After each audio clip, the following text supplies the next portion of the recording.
নমস্কার, আপনি দেখছেন জিএস নিউজ টিভি বাংলা। আজ 30শে অক্টোবর বৃহস্পতিবার।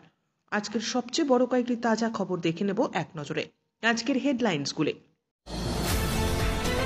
কোন বাড়িতে কবে বিএলও যাবেন? কর্মসূত্রে বাইরে থাকলে কি হবে?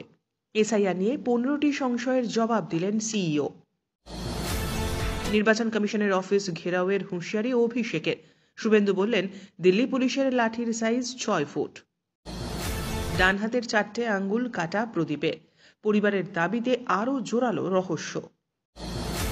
পথ আটকে দাঁড়িয়ে বাঘ, শর্ত কিটে বলে মাথায় হাত বোলালেন মাতাল, অফার করলেন মদও। Viral video. পানিহাটিতে এনআরসি আতঙ্কে মৃত্যুর ঘটনায় প্রদীপ করের পরিবারের পাশে অভিষেক। চাকরির ফাঁদ, নগ্ন করে নাচ, বিয়ার খাইয়ে ধর্ষণ, কোটিপতিদের ভয়ঙ্কর কুকীর্তির প্রমাণ পেন ড্রাইভে। হিজলি ডিভিশনে বন দুর্নীতির গন্ধ, সুব্রত ঘোষের বিরুদ্ধে কোটি টাকার দুর্নীতির অভিযোগে তোলপাড়। লক্ষ্মী কালী পুজোর পর এবার 6টেই আখের রমরমা ব্যবসা, লাভের মুখে চাষি ও ব্যবসায়ীরা। দলের আভ্যন্তরীণ মতবিরোধ ও তিপ্রামথার সঙ্গে বৈঠক নিয়ে আগরতলায় উচ্চ পর্যায়ের বৈঠক বিজেপির। আগরপাড়ায় এনআরসি আতঙ্কে আত্মঘাতী প্রৌঢ়ের বাড়িতে অভিষেক। কমিশনের কথার বাইরে গেলে জেলেই জায়গা হবে, শুভেন্দুর চরম সতর্কবার্তা। দমকলের গাড়ির ধাক্কায় এগিয়ে গেল লরি, হিঁচড়ে নিয়ে গেল 2 যুবককে, শিউরে ওঠার মতো সিসিটিভি ফুটেজ। বাংলায় প্রবল দুর্যোগের পূর্বাভাস, কোন দিকে এবার এগোচ্ছে মান্থা? শূন্যপদ কি সত্যিই বাড়ছে? নিয়োগ প্রক্রিয়ার ডেডলাইন ও ইন্টারভিউ নিয়ে বিরাট আপডেট। একই অঙ্গে কত রূপ, তৃণমূল নেতা, পঞ্চায়েতের সদস্য, শিক্ষক তিনিই বিএলও। ইনো কিনছেন? নকল নয় তো? বাজারে ফেক ইনোর কারবার ফাঁস। মুখ্যমন্ত্রীর উদ্যোগে ন্যায্য দামে কৃষকদের ধান বিক্রির সুযোগ। কলকাতায় ফের টাকার পাহাড়ের খোঁজ পেল ইডি, ভোটের আগে ফের বড়সড় দুর্নীতি ফাঁস। 38 পেরিয়ে কেরিয়ারে প্রথমবার ওয়ান ডে ক্রোমো তালিকায় শীর্ষস্থান দখল করলেন রোহিত। জ্ঞানেশবাবু দেশ ছেড়ে পালাবেন না, কমিশনকে অভিষেকের চরম হুঁশিয়ারি। এই দিনেই অনুব্রতর গলায় অবশ্য ভিন্ন সুর, কিসের ইঙ্গিত? মন্দির বাজারে জগদ্ধাত্রী মূর্তি ভাঙল দুষ্কৃতীরা, দ্রুত পদক্ষেপের আশ্বাস প্রশাসনের। নিজের দলেরই বিধায়কের বিরুদ্ধে নিয়োগ দুর্নীতির অভিযোগ তুলে সরব বিজেপি বিধায়ক, কটাক্ষ তৃণমূলের। মুসলিম মেয়ে আনতে পারলেই চাকরি, প্রকাশ্য সভায় প্রতিশ্রুতি বিজেপি নেতার, ভাইরাল ভিডিও। আমরা প্রতিদিন চেষ্টা করি আপনাদের জন্য সঠিক খবর পৌঁছে দিতে। আমাদের এই ছোট্ট চেষ্টাকে যদি আপনার ভালো লাগে তাহলে দয়া করে একটা লাইক দিয়ে পাশে থাকুন। আপনার একটা লাইকই আমাদের আগামী দিনের অনুপ্রেরণা। এবার দেখে নেব বিস্তারিত খবর। জাতীয় নির্বাচন কমিশন ভোটার তালিকায় বিশেষ নিবিড় সংশোধন প্রক্রিয়া ঘোষণা ইস্তক নানা প্রশ্ন উঠেছে। এ নিয়ে বিভিন্ন রাজনৈতিক দলের বক্তব্য এক এক রকম, আবার নাগরিকদেরও বিভিন্ন জিজ্ঞাসা রয়েছে। মঙ্গলবার রাজ্যের মুখ্য নির্বাচনী আধিকারিক মনোজ কুমার আগরওয়াল সেই সমস্ত কৌতূহলের জবাব দিলেন। তিনি নাগরিকদের আশ্বস্ত করে বলেন, আতঙ্কিত হবার কোনো কারণ নেই। নাগরিকদের জ্ঞাতার্থে সিইও দপ্তর থেকে বেশ কিছু প্রশ্নের জবাব খুঁজে আনা হলো। বিহারে পশ্চিমবঙ্গের চেয়ে ভোটার সংখ্যা বেশি, সেখানে কোনো প্রস্তুতি ছিল না প্রশিক্ষণ, সিংহভাগ নাগরিক জানতেনই না প্রক্রিয়াটি কি। সেখানে যদি সময়ের মধ্যে নির্বিঘ্নে পুরো প্রক্রিয়া শেষ করা যায়, তাহলে বাংলায় কেন নয়? আধার কার্ড কি পরিচয়পত্র হিসেবে গ্রহণ করা হবে? আধার কার্ডের বিষয়ে গত 9 সেপ্টেম্বর বিস্তারিত ব্যাখ্যা দিয়েছে নির্বাচন কমিশন, সেই অনুযায়ী পদক্ষেপ গ্রহণ করা হবে। 2টো পদ্ধতি রয়েছে সিইওর, 1 অনলাইন, 2 সংশ্লিষ্ট ব্যক্তির বাড়ির কোনো সদস্য এমুনারেশন ফর্মে সই করলে তা গ্রাহ্য হবে। ফর্ম পূরণ করে পরিবারের সদস্য জমা দিতে পারবেন। প্রত্যন্ত এলাকার মানুষদের সচেতনতা বৃদ্ধির জন্য সংবাদ মাধ্যম থেকে স্থানীয় স্তরে মাইক প্রচার কিংবা অন্যভাবে প্রচার করা হবে। সব বুথে বিএলও নেই, তবে যত বেশি সংখ্যক বিএলও থাকবেন কাজের সুবিধে তত বেশি হবে। রাজনৈতিক ব্যক্তিদের বক্তব্য শুনে অনেকেই আতঙ্কিত। এসআইআর ঘোষণার পর আত্মহত্যার অভিযোগও সামনে আসছে। এ নিয়ে নির্বাচন কমিশন বলছে, নিবিড় সংশোধন সরকারি কাজ, এর আগেও 8-10 বার হয়েছে, ভয়ের কোনো প্রশ্নই নেই। বিএলও আধিকারিক, যার কাছে নির্দিষ্ট এলাকার সমস্ত ভোটার সম্পর্কে তথ্য থাকে। তিনি জানেন কে কোথায় থাকেন, কর্মসূত্রে বাইরে থাকেন কিনা। তাই বিএলও কোনো এলাকায় যাওয়ার আগে আগাম সেখানে খবর পাঠিয়ে দেবেন। তারপরেও কেউ বা কোনো পরিবার যদি না পেল, তাহলে বিএলও একবার নয়, প্রত্যেক এলাকায় প্রয়োজনে 3-4 বার যাবেন। এছাড়া এক একটি বুথে ভোটার সংখ্যা মোটামুটি 1200। বিএলওদের কাজ কঠিন নয়। প্রতিদিন গড়ে 15 থেকে 20টি বাড়িতে গেলেই 1 মাসের মধ্যে সমীক্ষার কাজ সারা যাবে। যাদের বাবা মা নেই, তাদের ক্ষেত্রে কমিশনের নির্দিষ্ট কিছু নিয়ম রয়েছে। রাজ্যে এত আধিকারিকদের বদলি করা হলো, এতে কি সুবিধে হবে? রাজ্য প্রশাসনের অন্দরেই আধিকারিকদের বদলি হতেই পারে। যাদের ডিস্ট্রিক্ট ইলেকশন অফিসার এবং ইআরও, তাদের প্রশিক্ষণ দেওয়া আছে। এখনও যারা প্রশিক্ষণ পাননি, তাদেরও প্রশিক্ষিত করা হবে। বিহারে আগেই এসআইআর হয়েছে, বিহারে তার নাম রয়েছে, কিন্তু পশ্চিমবঙ্গের ক্ষেত্রে এর আগে যখন এসআইআর হয়েছিল তখন সেন্ট্রালাইজড ডেটা ছিল না। এখন নতুন প্রযুক্তি আনা হচ্ছে, একটাই অ্যাপ্লিকেশনে সমস্ত তথ্য থাকবে। তাই কোনো ব্যক্তির নাম 2 বা ততোধিক ভোটার তালিকায় থাকলে তার একটি নাম ব্যতীত অন্যগুলি বাদ যাবে। আক্রমণই ছিল। এসআইআর শুরু হতেই সেই আক্রমণের ঝাঁজ বাড়ল কয়েক গুণ। সরাসরি মুখ্য নির্বাচন কমিশনারকে নিশানা করলেন অমিত শাহ দিল্লি পুলিশকে আটক করে দেখা। পাল্টা জবাব দিয়েছে বিজেপি। অভিষেককে এক হাত নিয়ে শুভেন্দু অধিকারী বলেন চিটিংবাজ। উনি বলছেন প্রধানমন্ত্রী আবাস এমজিআর নিয়ে রাজঘাটে ছুটেছিলেন, দেখেননি জুতো খুলে শান্তনু সেন ছুটছেন, সুজিত বসু ছুটছেন, খালি পায়ে ছুটছেন। ওদের দিল্লি যেতে বলবেন। এসআইআর ঘিরে গত সপ্তাহ কয়েক ধরেই উত্তপ্ত রাজ্য রাজনীতি। কেউ দাবি করছেন এসআইআর করতে দেবেন না, কেউ বলছেন এসআইআর ছাড়া ভোটই হবে না। অবশেষে শুরু সেই এসআইআর নিয়ে শুরু থেকেই রাজনৈতিক তরজা শুরু হয়েছে। বিহারে 40 লক্ষেরও বেশি নাম বাদ গিয়েছিল, বাংলাতেও তা করতে চলেছে, এমনই মন্তব্য শোনা যায় মুখ্যমন্ত্রীর গলায়।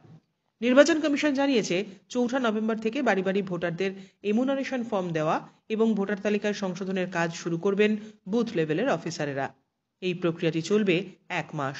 এখানেই প্রশ্ন, 1 মাসের মধ্যে বাড়ি বাড়ি গিয়ে সব ভোটার যাচাই করা কি সম্ভব? তাড়াহুড়ো করতে গিয়ে যদি কোনো বৈধ ভোটারের নাম বাদ চলে যায়, সেক্ষেত্রে তার দাবি কার? আগরপাড়ায় প্রদীপ করের দেহ উদ্ধার এবং তার পাশ থেকে উদ্ধার হওয়া নোট ঘিরে রহস্য জোরালো হচ্ছে। পুলিশের দাবি নোটে লেখা ছিল আমার মৃত্যুর জন্য এনআরসি দায়ী, কিন্তু পরিবারের সদস্যদের বক্তব্য প্রদীপ করের ডান হাতের 4টে আঙ্গুল ছিল না। 80 সালের আগে একটি দুর্ঘটনায় ডান হাতের 4টে আঙ্গুল কাটা যায়। ডান হাতেই খেতেন, কাজ করতেন, তবে লিখতে পারতেন কিনা তা নিয়ে ধোঁয়াশা প্রকাশ করেছেন প্রদীপ করের ভগ্নিপতি উত্তর হাজরা। তিনি বলেন আমি কোনোদিন সেভাবে ওকে লিখতে দেখিনি, তবে ডান হাতেই সব কাজ করতেন। ক্লাস 3-4 পর্যন্ত পড়াশোনা করেছিলেন, একটা দোকান চালাতেন। তিনি জানান প্রদীপ ভাই এবং ভাইয়ের বউয়ের সঙ্গে থাকতেন, তবে পরিবারে কোনো সমস্যা ছিল না। বিজেপির তরফ থেকে দাবি করা হচ্ছে 2002 সালের ভোটার তালিকায় নাম রয়েছে প্রদীপ করের, সেই তালিকাও সামনে এনেছে বিজেপি। বিজেপির দাবি কমিশনের নিয়ম অনুযায়ী প্রদীপের নাম ভোটার তালিকা থেকে বাদ যাওয়ার কোনো কারণই নেই। সোমবার আগরপাড়ায় বছর 57 প্রৌঢ় প্রদীপ করের ঝুলন্ত দেহ উদ্ধার হয়, জানিয়ে বর্তমানে রাজ্য রাজনীতিতে তুঙ্গে তরজা। এই খবর সামনে আসতেই সামাজিক মাধ্যমে পোস্ট করে কেন্দ্রীয় কমিশনের বিরুদ্ধে ক্ষোভ উগড়েন মুখ্যমন্ত্রীও। সাংবাদিক বৈঠকে মুখ খুলেছেন তৃণমূলের সর্বভারতীয় সাধারণ সম্পাদক অভিষেক বন্দ্যোপাধ্যায়ও। বুধবার দুপুরে খোদ অভিষেক নিজেই যাচ্ছেন প্রদীপ করের বাড়িতে, মৃতের পরিজনদের সঙ্গে দেখা করবেন তিনি। পানিহাটিতে এনআরসি আতঙ্কে মৃত প্রৌঢ় প্রদীপ করের পরিবারের পাশে দাঁড়ালেন তৃণমূল কংগ্রেসের সর্বভারতীয় সাধারণ সম্পাদক অভিষেক বন্দ্যোপাধ্যায়। তিনি বলেন এনআরসি বা সিএ বাংলায় কখনো কার্যকর হবে না।